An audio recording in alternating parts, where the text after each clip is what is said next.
अस्सलामु अलैकुम वरहमतुल्लाहि वबरकातुहू। इस वक्त तो मैं कहीं और जगह पर हूँ, लेकिन ये चाहता हूँ कि नामूस रिसालत का ये जो मसला है उसमें उनके मुहाफ़िज़ीन में मेरा नाम भी आ जाए। अल्लाह तबारक व तआला कबूल फ़रमाए। तो इस वक्त मुल्क में जो हालात बनी हुई है, तहरीक लब्बैक या रसूलुल्लाह सल्लल्लाहु अलैहि वसल्लम मुबारक के जो लोग हैं वो निकल आए हैं और ये चाहते हैं कि फ़्रांस का जो सफ़ीर है उनको मुल्क से निकाला जाए। और अदालत ने जो हुक्मनामा जारी किया था कि साद हुसैन रज़वी साहब को रिहा किया जाए, तो उस पर अमल किया जाए। यही धरने का मकसद है और इसके लिए निकल आए हैं। तो भाइयों, ये जो अब हालात बनी हुई है, ये किस वजह से बने हैं, उसके ज़िम्मेदार कौन है और ये किस तरह से ख़त्म होंगे। तो देखो, बात समझने की कोशिश करो। ये जो हालात बनी हुई है, ये ख़ुद उसका ज़िम्मेदार हुकूमत ख़ुद है, क्योंकि इन लोगों ने तहरीक लब्बैक वालों के साथ ये वादा किया था, उन लोगों के साथ ये मुआहदा किया था कि हम फ़्रांस के सफ़ीर को निकालेंगे, लेकिन उस पर कोई अमल नहीं किया गया, उसकी पासदारी नहीं की गई। इस तरह से अभी आप सबको पता है कि अदालत ने भी ये हुक्मनामा जारी किया है कि साद हुसैन रज़वी साहब को रिहा किया जाए, मगर उसके बावजूद भी हुकूमत ने उस पर भी अमल नहीं किया। तो इसी सबब से ये जो धरना है अब शुरू है।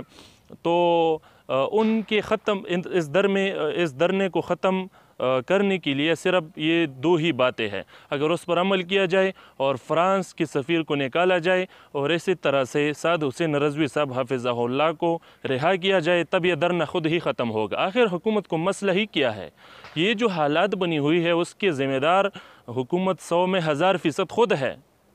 तो वो तो ख़ुद उसके ज़िम्मेदार है, जो हालात बनी हुई है। तो जितने भी भाई है, बाज़ लोगों को गलतफ़हमी होते हैं, वो ये कहते हैं कि ये दहशतगर्द है और दहशत फैला रहे हैं। तो इस तरह बिल्कुल भी नहीं है और इस हालात के ज़िम्मेदार हुकूमत ख़ुद है। और उसके साथ साथ हम हुकूमत से ये भी मुतालबा करते हैं कि जो निहत्ते आशिक़ान रसूल जो नामूस रिसालत के मसले के लिए, उसकी हिफाजत के लिए निकले हैं और बिल्कुल जायज़ मुतालबात रखते हैं, सिर्फ़ अहले सुन्नत वल जमात नहीं, उनके अलावा जितने अग़यार भी है वो भी इस मसले में उनके साथ मुत्तफ़िक़ है। तो ये सारे मुसलमानों का मसला हुआ। तो ये किसी ख़ास जमात का मसला नहीं है, नामूस रिसालत तमाम जमातों का मसला है। तो उन पर अमल किया जाए और उसके साथ साथ ही जितने निहत्ते आशिक़ान रसूल है उसके साथ ऐसा जुल्म न किया जाए, उस पर फायर न किया जाए, उसके साथ ये जुल्म बंद किया जाए।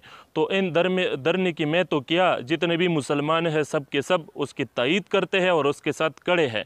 तो अहले सुन्नत वल जमात के उलमा से भी मेरा इल्तिजा है कि वो जो अभी तक खामोश है, उनको चाहिए कि तहरीक लब्बैक या रसूलुल्लाह सल्लल्लाहु अलैहि वसल्लम का मसला चूँकि हमारी ईमान का मसला है, तो उनका साथ दिया जाए, इन लोगों का साथ दिया जाए। और ये जो दो मुतालबात है बिल्कुल जायज़ मुतालबात है, तो उनको बिल्कुल उन पर पूरा की जाए हुकूमत पर। तो यही सबसे अपील है कि इस मसले में तहरीक लब्बैक के साथ खड़े हो जाए सब, क्योंकि हमारे ईमानों का मसला है। अस्सलामु अलैकुम वरहमतुल्लाहि वबरकातुहू।